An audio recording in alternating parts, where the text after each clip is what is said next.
Well, hey everybody, it's Dave, and of course Bo is here. Bo is down near the ground, as she always is, I guess, eating catmint this morning. So she's going to be very well focused on this, and we're going to walk around the garden and see what's going on today.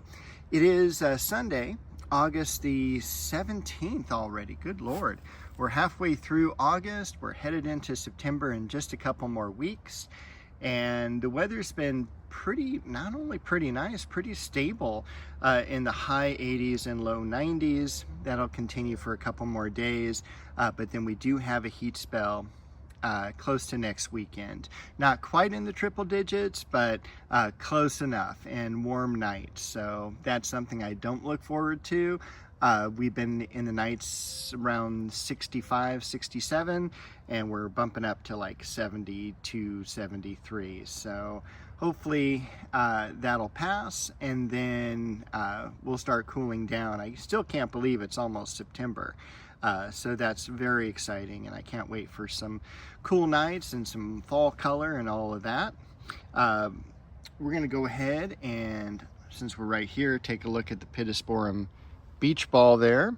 That's just one of the coolest plants, I think. Kind of reminds me a little bit in terms of foliage of the black-stemmed Pittosporum, and that's definitely a more upright shrub. This one just gets about a foot tall, 1.5 feet at the most, and is good to go. Real easy to prune, and no disease or anything like that that I've seen. Had that in the ground about 3 years now. We have the berberis back here. All the lilies have pretty much finished, but we do have some Casablanca lilies that have just come into bloom. Hold on while I go get Bo. All right, she's back. She was headed off the side of the garage, so I'm like, where the heck do you think you're going? This large plant here, this is Leonotis leoni. No real blooms to speak of right now, so it might be a good idea to prune this back a little bit. Normally orange blossoms that are just really kind of striking, very easy plant to grow. Multi-grafted plum tree, Santolina, which they actually use in potpourri. You can kind of see how large this plant has gotten. It needs to be pruned back, but of course when you prune it back, you know, you've got that potpourri smell. We've got the sweet pea shrub. Again, one of the plants that I planted a couple of years ago that just is a rock star. It just continues to bloom, disease resistant and all of that. We've got some Casablanca lilies that have come into bloom this week. A few of them are actually kind of already past. The plant itself is much lower than it was last year, probably by a good 1.5 to 2 feet. So I'm not sure what caused that. This is the second year that I've had them in this location. So I don't know what's going on, but 1, 2, 3, 4, 5, 6 branches came up, so the bulb is multiplying, but I don't know why it didn't get as tall this year. Behind that, something that did get tall is the I keep wanting to call it the sweet shrub, and that's not it. Olive shrub. Olive bush, that's what I'm trying to say. It's in the same family as lemon verbena. Look at the beautiful blossoms it has there, and it's just loaded with blooms right now as we head into the fall. And this is going to be generally a small tree, so I'm looking forward to get a little bit higher to block some of the neighbors' view. Over here, the crabapple tree, and we can get kind of a cool, really nice look at it. It's beautifully branched, and I can't wait for that to continue to grow pretty well. Down below we have the Westringia. Unfortunately, it's covering up a Chamaecyparis down below, so I've got to do some pruning on that. The Shastas are all done for the season. We'll cut those back once the heat spell has passed. Over here we've got some Tabernet Montana blooms, which is really cool. I don't remember what that is called. That's actually creeping in from the neighbor's house, but a very consistent bloom on that as well. We've got the dogwood underneath the cover, underneath the shade cover, so that it stays protected. We've got also the lamb's ears beginning to creep into the thyme, so that needs to be pruned back. The chocolate cosmos doing terrific once again. And what else? What else? The Acer palmatum, Sangugaku. That is, can't wait for that to be changing colors in the fall as well. This is the common Westringia. And Westringia is part of the rosemary family. So that is kind of why you see the rosemary-like blooms and foliage. I haven't crushed the foliage yet. I kind of don't want to this morning because I'm heading out to a location in just a little bit. Don't want to smell like rosemary there, but dahlias coming up. This daylily looks like it just gave us a really nice late spring, early summer, long-term blossom, but that may be it for the season. I forget which juniper this is, or cedar actually, I believe it is. Moonstone hemlock. We did cut back this Entranthus. It's already reblooming here.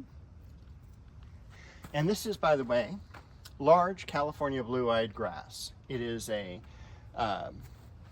native. Syrinchium is the botanical name.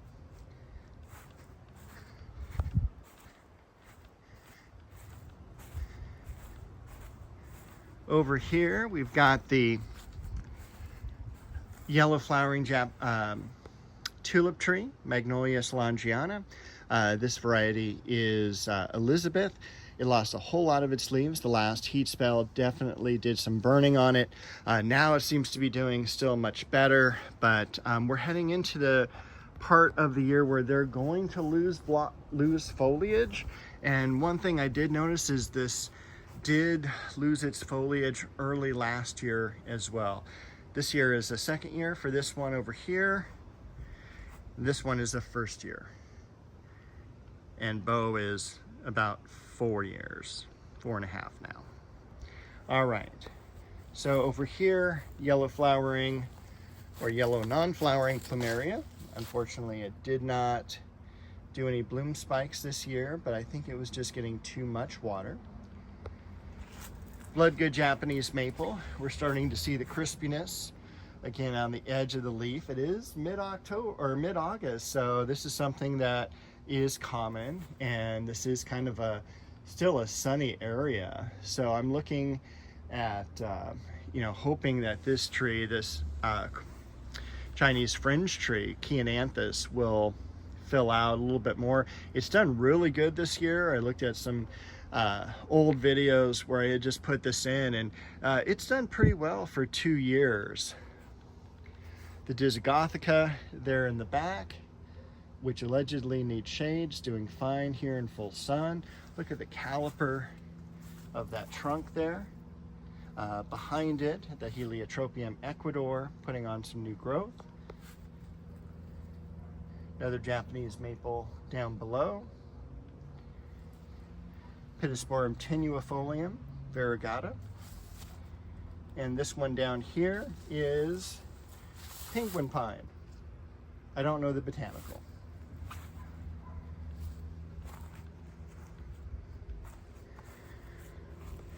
Once again, Shastas are pretty much done. I'm gonna hold off about another week before I really start cutting these back. I don't want to expose the soft underbelly, if you will, of the plant, and then have a heat wave, and that plant is not used to being in the sun, or at least the lower portions of it aren't. So we're gonna go ahead and leave that, just probably cut off the dead flowers. The yarrow down below, we cut that back earlier in the season. Pomegranate here has just done really well, especially with the later pruning. We've got, of course, Japanese maple Shishigashira right here, variegated scented geranium. This is Gemini. That beautiful hanging basket Dahlia. Few impatiens. More Japanese maples with some burning. Today is a watering day, so everything will get watered later. Back here more in the shade and under the crepe myrtle is another Japanese maple. A few marks on the leaves, but not really a whole lot. And that is Orange Dream. We have got our very first bud on the blood lily. So hopefully you'll start to see these come out here in just a couple of days. Bronze Age, Saguaro, Chamaecyparis, Little John, one in the back that's leaning to the left. That's definitely a dog leg left. That is going to be Geisha Gone Wild. So the Forsythia in the background here. Daylilies. I did mulch this bed. I'm sure I did it on the last video. Pruned the Eugenia, and I did that a second time. It's always good, you know. I always look at pruning plants and then coming back a week later and repruning them. The mainstay is my regular Alexandria magnolia. You are starting to get it with some foliage burning. Again, that is just really common. Something with the plant itself. It's not a disease, it's not salt. I would always have people bringing leaves in of this plant. Unfortunately, there is nothing you can do. This is just what the plant does. It's in the physiology of the plant. So it's totally healthy. It's going to start losing its leaves. So, and then of course the crepe myrtle. I always keep thinking after I go through these videos that it's like, hey, I keep overlooking this really beautiful bloom on this plant. So again, this is late August for crepe myrtle, so that's a beautiful, beautiful blossom. We can zoom in a little bit here.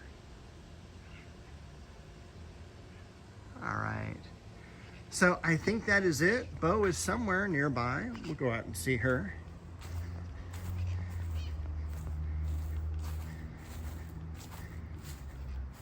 There she is, sitting on the stump. So, Bo and I wish you a very happy week, a very cool week as far as weather goes, and happy gardening.